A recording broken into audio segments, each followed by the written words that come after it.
একটি Falcon 9 rocket লঞ্চের সময় প্রায় 2 লক্ষ কিলোগ্রাম থ্রাস্ট উৎপন্ন করে। প্রথম স্টেজে প্রায় 4,50,000 লিটার জ্বালানি ধারণ ক্ষমতা রয়েছে। স্পেসএক্সের রকেট লঞ্চ এবং ল্যান্ডিং প্রযুক্তি আধুনিক মহাকাশ যাত্রায় এক বিপ্লব এনেছে। কিন্তু কিভাবে এই রকেটগুলো লঞ্চ প্যাডে ফিরে আসে, আজ আমরা স্পেসএক্সের ফ্যালকন 9 রকেটের মাধ্যমে এই প্রক্রিয়াটি বোঝার চেষ্টা করব। এর পিছনের বিজ্ঞান জানব এবং রকেটের শক্তি ও জ্বালানি খরচ সম্পর্কে বিশদ আলোচনা করব। ফ্যালকন 9 হল স্পেসএক্সের একটি রিইউজেবল 2 স্টেজ রকেট। এটি পৃথিবীর কক্ষপথে স্যাটেলাইট, আন্তর্জাতিক মহাকাশ স্টেশন এবং অন্যান্য মহাকাশ মিশনে পেলোড বহন করে। এই রকেটের সবচেয়ে বড় বৈশিষ্ট্য হল এর প্রথম স্টেজ রকেট লঞ্চের পর পুনরায় ব্যবহারের জন্য নিরাপদে পৃথিবীতে ফিরে আসতে পারে। ফ্যালকন 9 রকেটের প্রথম স্টেজে 9টি মার্লিন ইঞ্জিন রয়েছে, যা তরল অক্সিজেন এবং রকেট গ্রেড কেরোসিন জ্বালানি ব্যবহার করে।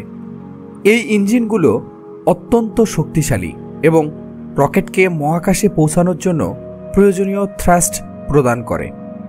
দ্বিতীয় স্টেজ রকেটকে কক্ষপথে স্থাপন করে এবং এরপর পৃথক হয়ে যায়। প্রথম স্টেজ রকেট লঞ্চের পর পুনরায় ব্যবহারের জন্য পৃথিবীতে ফিরে আসে। এই প্রক্রিয়াটি সম্ভব হয় কিছু বৈজ্ঞানিক নীতিগুলোর মাধ্যমে।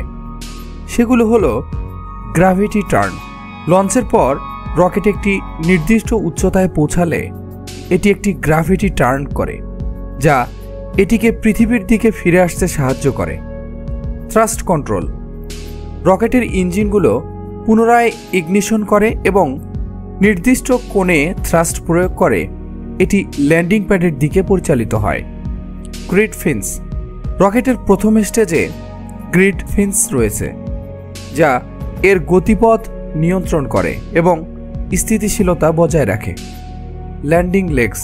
রকেটের নিচে ল্যান্ডিং লেগস রয়েছে, যা এটি নিরাপদে ল্যান্ডিং প্যাডে অবতরণ করতে সাহায্য করে। চলুন এবার জানি এই রকেটের শক্তি এবং জ্বালানি খরচ সম্পর্কে। জানার আগে এখনও যারা আমাদের চ্যানেলে সাবস্ক্রাইব করেননি, দ্রুত সাবস্ক্রাইব করে দিন।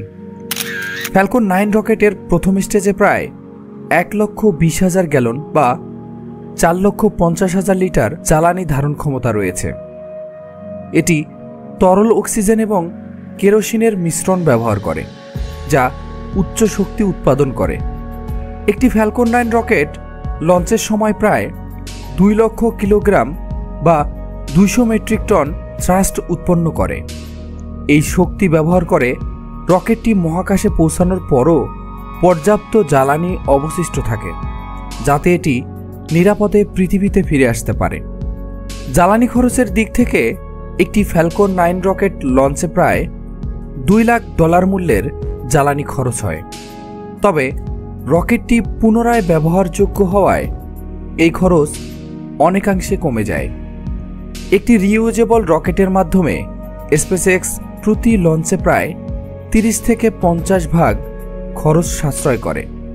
এই রকেটগুলোর সফলভাবে ল্যান্ডিং সম্পন্ন হলে রকেটটি পুনরায় ব্যবহারের জন্য প্রস্তুত হয়। এই প্রযুক্তি মহাকাশ যাত্রার খরচ কমাতে এবং টেকসই প্রযুক্তি বিকাশে গুরুত্বপূর্ণ ভূমিকা রাখছে। স্পেসএক্সের ফ্যালকন 9 রকেটটি আধুনিক মহাকাশ প্রযুক্তির একটি অনন্য উদাহরণ। এর মাধ্যমে আমরা দেখতে পাচ্ছি কিভাবে বিজ্ঞান এবং প্রযুক্তি একত্রিত হয়ে মহাকাশ যাত্রাকে আরও সাশ্রয়ী এবং টেকসই করে তুলছে। যদি আপনি এই ভিডিওটি পছন্দ করেন তাহলে লাইক, শেয়ার এবং সাবস্ক্রাইব করতে ভুলবেন না। ধন্যবাদ।